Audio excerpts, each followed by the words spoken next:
I'm Cody Castona reporting for Game Zombie TV, and we're at the Media Arts and Game Development Expo 2015 at UW Whitewater. Today we have an interview with Garrett Shorougian. And what was the game you worked on? The game we worked on was called Cold Shoulder. And this was developed in Unity, correct? Yes, it was. Was this part of the class? It was part of the Unity class, it was, yes. Okay. So how long did this take to make?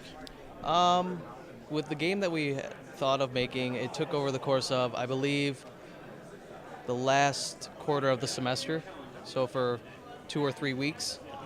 Yeah, about 2 or 3 weeks, each having a time where we had like little points of, meeting with the entire class, seeing like where everyone was at, and we kind of, even after like the project was due, we still didn't have a full version working yet.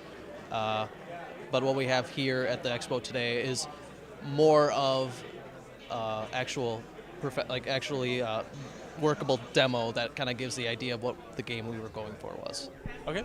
So were there any difficulties with making this? One of the difficulties was probably a lot of the getting the code just to work the way we wanted it to, because we would code something, put the assets in, make it look all nice like how we wanted it to, but as soon as we pressed the start button, thousands of errors would pop up and we wouldn't know what exactly to do.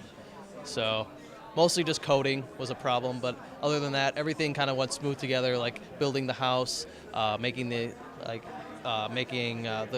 ghosts, making our player move around, making just the little objects just sitting in the house. Everything came together very nicely. Just like when it came to putting the code together, it just kind of went out the window.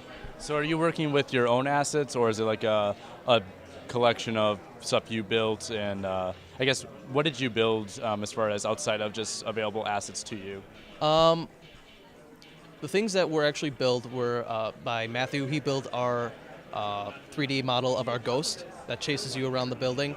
I believe Ethan grabbed the house from Google SketchUp, and some of the assets of like some of the objects in the house, I think, are a couple things from the asset store that Erik found, I believe. I think Erik?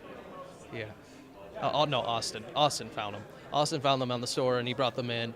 Some of the other objects, like a couple of the lamps or another, were made also by Matthew. Then do you guys have any plans on making this further after the expo? I would hope so. I believe we are. I would have to ask them. I'm not too sure, though. But I would like to hopefully work more on this and hopefully, put it on like Steam Greenlight or something like that. I'm not too sure.